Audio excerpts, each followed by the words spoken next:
Hello guys, ഗോതമ്പ് പൊടി കൊണ്ട് എന്തുണ്ടാക്കിയാലും ഇവിടെ ആർക്കും ഇഷ്ടപ്പെടാറില്ല കേട്ടോ. അതുകൊണ്ട് തന്നെ ഞാൻ പച്ചരിയോ അരിപ്പൊടിയോ വെച്ചിട്ടാണ് എന്നും ബ്രേക്ക്ഫാസ്റ്റ് ഉണ്ടാക്കൽ.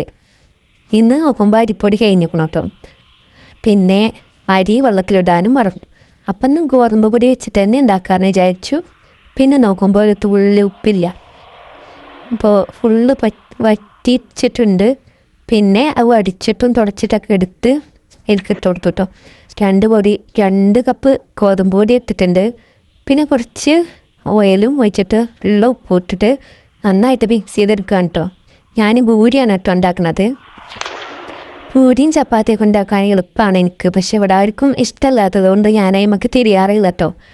പിന്നെ പൊടി കഴിഞ്ഞതുകൊണ്ട് മാത്രം ഇന്ന് ഈ ഒരു പണിക്ക് നിന്നതാണ്. അപ്പോൾ പൂരിക്കുള്ള മാവ് നല്ലോണം കുഴച്ചെടുത്തിട്ടുണ്ട്. പിന്നെ ഒരു 15 മിനിറ്റ് അങ്ങനെ വെച്ചിട്ട് അതിന് ശേഷമാണ് പൂരി ഉണ്ടാക്കുന്നത്. അപ്പോൾ നല്ല സോഫ്റ്റായി തന്നെയാണ് കേട്ടോ.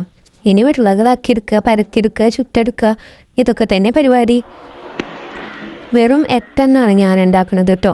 അത് അത്യാവശ്യം വലിപ്പമുള്ള പൂരിയാണ് ഉണ്ടാക്കുന്നത്. അപ്പോൾ വലിയ ഉരുളകളായിട്ടാണ് കിട്ടിയിരിക്കുന്നത്. അതുകൊണ്ട് 8 മതിയാവും. എല്ലാവർക്കും 2 ചെയ്തെടുത്താലും ഇഷ്ടം പോലെ ഉണ്ടാവും കേട്ടോ. അപ്പം അതൊക്കെ കൗണ്ടർ ടോപ്പിൽ ഇട്ടിട്ട് തന്നെ ഒന്ന് പരത്തിയെടുക്കുകയാണ്. പത്തിരി ബ്രസ്സൊന്നും എടുക്കണില്ല, ഇനിയിപ്പോൾ അയിമൊക്കെ ആക്കണ്ടല്ലോ എന്ന് വിചാരിച്ചിട്ടാണ്. പിന്നെ ഞാൻ പത്തിരിയും ചപ്പാത്തിയൊക്കെ പരത്തുമ്പോൾ ഒരു പ്രത്യേകത ഉണ്ട്. വട്ടത്തിലായി വരില്ല, ചതുരത്തിലും ത്രികോണത്തിൻ്റെ ഷേപ്പിലൊക്കെ ആയി വരും കേട്ടോ. വട്ടത്തിലാവാനാണ് പണി. അപ്പോൾ എങ്ങനെ ചാവട്ടെ, തിന്നുമ്പോൾ ഷേപ്പൊന്നും നോക്കൂലല്ലോ, മുറിച്ച് കഴിക്കാനുള്ളതല്ലേ. അപ്പം അങ്ങനെ ഞാനത് ഫ്രൈ ചെയ്തെടുത്തു. നന്നായിട്ട് പൊങ്ങി വരുന്നുണ്ടായിരുന്നു കേട്ടോ. നല്ല പൂരിയായിട്ട് തന്നെ കിട്ടി. പിന്നെ അതൊക്കെ കഴിഞ്ഞപ്പോൾ കാക്കു മീൻ കൊണ്ടുവന്നു കേട്ടോ. ഇന്നിപ്പോൾ കഷ്ണ മീനാണ് കിട്ടിക്കുന്നത്. എന്നും മത്തിയാണ് ഉണ്ടാവല് കൂടുതലും. കുറേ ദിവസമായിട്ടിപ്പോൾ മത്തി തന്നെയാണ് കേട്ടോ. ഇന്നൊരു മാറ്റം, കഷ്ണ മീനാണ് കിട്ടിയിരിക്കുന്നത്. അപ്പോൾ അതിൽ നിന്ന് പകുതി ഫ്രിഡ്ജിൽ വെച്ചിട്ട് പകുതിയാണ് ഫ്രൈ ചെയ്യണം കേട്ടോ. രാത്രിക്കുള്ളത് രാത്രി പൊരിക്കുകയാണ് ചെയ്യുക.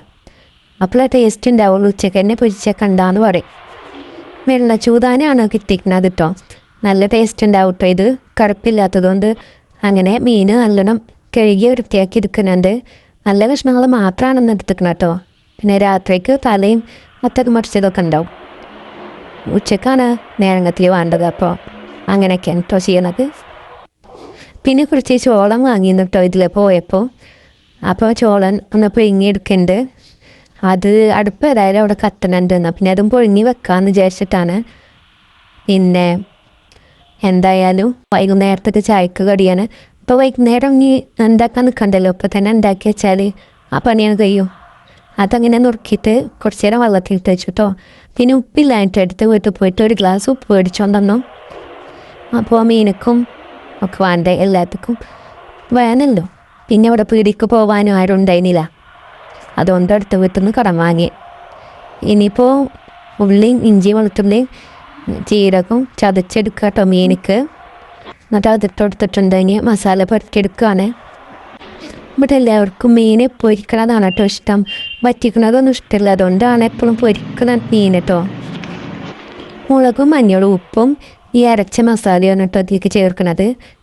ഈ ഇഞ്ചി വെളുത്തുള്ളി അരക്കുമ്പോൾ കുറച്ച് വലിയ ജീരകം കൂടി ചേർത്താൽ നല്ല ടേസ്റ്റ് ആട്ടോ. അങ്ങനെ അടുപ്പത്ത് ചട്ടി വെച്ചിട്ടുണ്ട്. എണ്ണ വെച്ച് കൊടുത്തിട്ട് ചൂടായി വരുമ്പോഴാണ് മീൻ വെച്ച് കൊടുക്കണം കേട്ടോ. ചട്ടിയൊക്കെ കിടന്നിട്ടുണ്ട്, അടി പിടിക്കണമൊക്കെ ഉണ്ട് കേട്ടോ. പക്ഷേ കഷ്ണ മീനാകുമ്പോൾ മറിച്ചിടാൻ കിട്ടേക്കുണ്ട്. മറ്റുള്ള മീനൊന്നും മറിച്ചിടാൻ കിട്ടലില്ല. അതെന്താണെന്ന് അറിയില്ല. അതിൻ്റെ ഇടയിൽ കുറേ പാത്രങ്ങൾ പരന്ന് കിടക്കുന്നുണ്ടായിരുന്നു. അപ്പം ഇനി അതൊക്കെ ഒന്ന് കഴുകി വെക്കാൻ കേട്ടോ. ഒരുപാട് പാത്രങ്ങളുണ്ട്, കുറച്ചൊന്നുമല്ല. അതെല്ലാം കഴുകി വെക്കാണ്. ഞാൻ ഈ ഡിഷ് വാഷ് ലിക്വിഡോണ്ട് കേട്ടോ കഴുകൽ. അതോടെ ഉള്ളതുകൊണ്ട് എടുത്തു എന്ന് മാത്രം. എനിക്ക് സോപ്പാണ് ഇഷ്ടം. അപ്പോൾ അവിടെ ഇരിക്കുന്നുണ്ടായിരുന്നു കുറച്ച്. അപ്പം ഇനി അത് കഴിയണവരെ അതുകൊണ്ട് കഴുകാമെന്ന് വിചാരിച്ചിട്ടാണ് കേട്ടോ. പാത്രങ്ങൾ പരക്കുമ്പോൾ അപ്പുറം കഴുകി വെക്കണം. എന്നാലും നമുക്ക് മറ്റുള്ള പണികൾ എടുക്കാനൊരു ഇൻട്രസ്റ്റ് ഉണ്ടാവും. ഇങ്ങനെ പരന്നെടുക്കുമ്പോൾ പണികളൊക്കെ റിസ്ക്കുള്ള പോലെ തോന്നും. ചിലപ്പോൾ ഞാൻ എണ്ണ ചൂടായി വരുമ്പോൾ കറിവേപ്പില ഇട്ട് കൊടുത്തിട്ട് പിന്നെ കേട്ടോ മീൻ വെച്ച് കൊടുക്കൽ. അപ്പോൾ കുറച്ചൊക്കെ മറിച്ചിടാൻ കിട്ടും. ഇന്ന് പറഞ്ഞൊന്നും ചെയ്തിട്ടില്ല. പക്ഷേ കഷ്ണ മീനായതുകൊണ്ടാണ് തോന്നണു മറിച്ചിടാനൊക്കെ കിട്ടുന്നുണ്ട് കേട്ടോ. പിന്നെ അടുപ്പത്ത് വെക്കുമ്പോൾ എന്താ പറയുക, നമ്മൾ നോക്കി നിൽക്കണം കേട്ടോ. മീൻ പൊരിക്കുമ്പോൾ ചിലപ്പോൾ തീ പറ്റ കുറയും, ചിലപ്പോൾ കൂടിങ്ങാണ്ട് കരിഞ്ഞു പോവും. അങ്ങനെയൊക്കെ ഉണ്ട് കേട്ടോ. കുറഞ്ഞു പോയാൽ എണ്ണ കുടിക്കുകയും ചെയ്യും. അങ്ങനെ നല്ലോണം നോക്കണം. ഗ്യാസുമേ നമുക്ക് തീ കുറച്ച് വെച്ചിട്ട് നമ്മൾ പാട്ടിങ്ങനെ പോയാൽ മതി. പിന്നെ ഞാൻ ഈ വാഷ് ബേസ് ഒന്ന് കഴുകാൻ നിൽക്കാം കേട്ടോ. വാഷ് ബേസ് നന്നായിട്ട് അഴുക്ക് പിടിച്ചിട്ടുണ്ട്. അപ്പം ഇനി അതൊന്ന് കഴുകിയെടുക്കണം.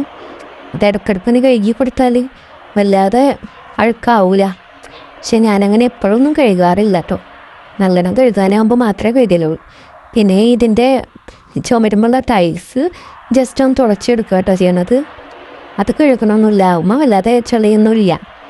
അപ്പം അത് നനഞ്ഞ തുണിച്ചിട്ട് ഒന്ന് തുടച്ചെടുക്കുകയാണ്. പിന്നെ വാഷ് ബേസ് നമ്മൾ ഹാൻഡ് വാഷ് ഉണ്ടല്ലോ വെച്ചിട്ടോ നല്ലോണം വരച്ചു കൊടുത്തു കേട്ടോ. അപ്പം നന്നായിട്ട് വെറുത്തു കേട്ടോ.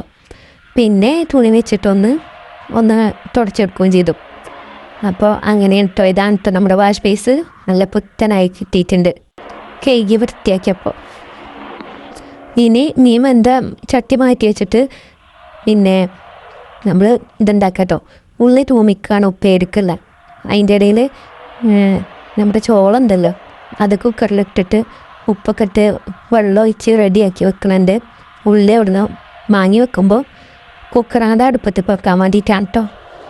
ഉപ്പ് പാത്രം കാലിയായതുകൊണ്ട് ഉപ്പേരിയിൽ ഉപ്പിട്ടീന്നില്ല കേട്ടോ. വെറുതെ വേവിച്ചെടുക്കുകയായിരുന്നു. കറുവത്തും പിന്നെ ഇതേനും മുതിര, പപ്പായി മുതിരി കേട്ടോ വേവിച്ചിക്കുക. ഉപ്പിടാതെ വേവിച്ചിന്ന്. പിന്നെ ഉപ്പ് കിട്ടിയപ്പോൾ ഉള്ളി തൂമിക്കുന്നതിലാണ് ഉപ്പിട്ടത്. എന്നിട്ട് ഉപ്പേരിയിൽ കിട്ടിട്ട് നല്ലോണം ഇളക്കി കൊടുത്തു കേട്ടോ. പിന്നെ ചോളം പുഴുങ്ങാൻ വേണ്ടി കുക്കർ അടുപ്പത്തേക്ക് വെച്ചു. അപ്പോൾ ഇത്രയുള്ളൂ ഇന്നത്തെ വീഡിയോ.